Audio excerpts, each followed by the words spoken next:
Tuan-tuan, inna asdaqal hadis kitab Allah wa khairul hadi hadi Muhammadin sallallahu alaihi wasallam. Sebenar-benar perkara adalah Al-Quran, sebaik-baik petunjuk adalah petunjuk Nabi kita Muhammad sallallahu alaihi wasallam.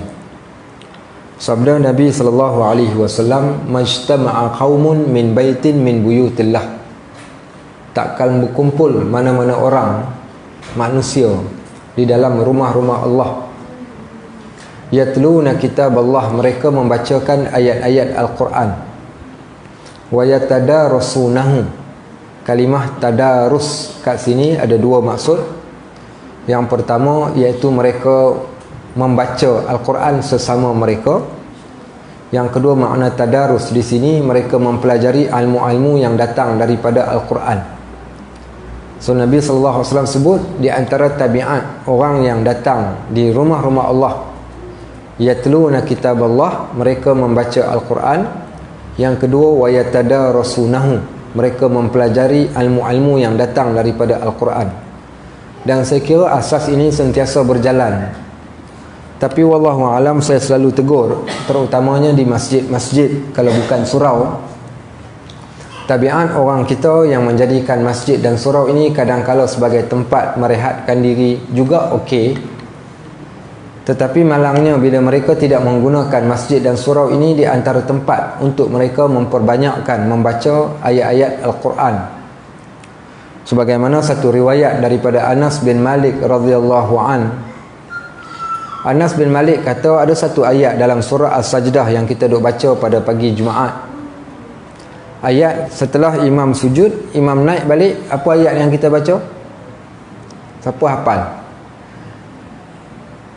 Kalau siapa yang dia mempunyai kepekaan dan kekhusyukan waktu solat, dia selalu datang solat Jumaat, solat subuh berjemaah pada hari Jumaat, tiap-tiap pagi Jumaat, selama bertahun-tahun, saya kira kalau dia tak hafal surah Sajdah pun dia akan dapat cam ayat ini dan dia mampu untuk membaca walaupun mungkin tak ingat secara keseluruhan daripada ayat tersebut. Setelah kita turun sujud, kita bangun daripada sujud, ayat apa kita baca? Tatajafa junubuhum. Baik, tu yang nak katakan betapa kita kadang-kala kita tak berapa nak perhati sangat.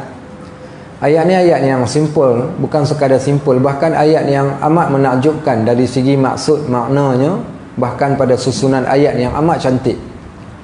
Allah kata tatajafa junubuhum 'anil madaji'. Ada orang yang merenggangkan belakang dia daripada tempat sandar. Terjemahan kedua, ada orang yang meninggalkan tempat baring. Dia tidur, dia tinggalkan katil, tilam dia. Tatajafa junubuhum 'anil madaji'. Madaji' ni tempat baring ataupun tempat sandar.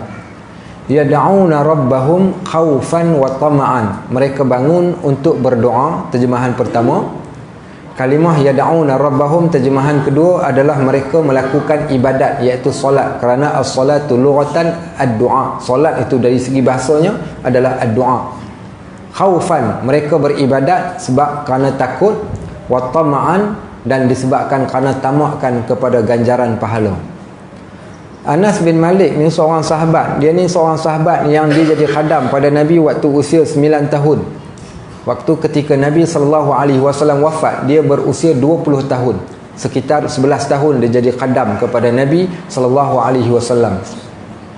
Kata Anas, ayat ini cerita pasal kami. Kami iaitu para sahabat Nabi ketika di zaman tersebut, di antara waktu maghrib sampai ke waktu asyak, kami tak ada buat apa-apa yang lara. Maksudnya benda-benda yang bukan-bukan, yang tidak menghasilkan pahala. Apa mereka buat? Mereka akan datang solat berjemaah di masjid pada waktu tersebut dan mereka tak akan balik ke rumah melainkan selepas daripada waktu asyak. Apa yang dia orang buat? Dia orang kata tak ada seorang pun di antara kami para sahabat yang belakang kami itu bersandar pada dinding atau tiang. Hak sandar, relax. Okey, tak apa, jangan risau. Sebab kita sandar sambil dengar ilmu, okey lah. Maksud yang sandar yang saya sebutkan ni, sandar duduk saja, tak ada buat apa-apa. Lepas maghrib, duduk relax, sandar dekat tiang sementara nak tunggu isyak. Apa tuan-tuan, kita kadang-kala ni kita duk ingat Al-Quran yang kita duk letak dekat tiang, dekat dinding, dekat rak tu saja buat perhiasan masjid surau. Kadang kita marah kat masjid. Kat sini saya tak marah, sebut tunjuk saja. Ni kat tempat lain ni kita cerita ni. Apa dia kita duk ingat, kita duk letak dekat rak tiang-tiang masjid tu sebagai perhiasan, nak tunjukkan ni masjid, sebab masjid lah kami letakkan Al-Quran. Apa tujuan Al-Quran ni? Sebagai hiasan pada masjid. Al-Quran bukan untuk hiasan. Berapa ramai di antaranya kita hari ni yang menjadikan Al-Quran hanya sebagai perhiasan kat dalam rumah kita.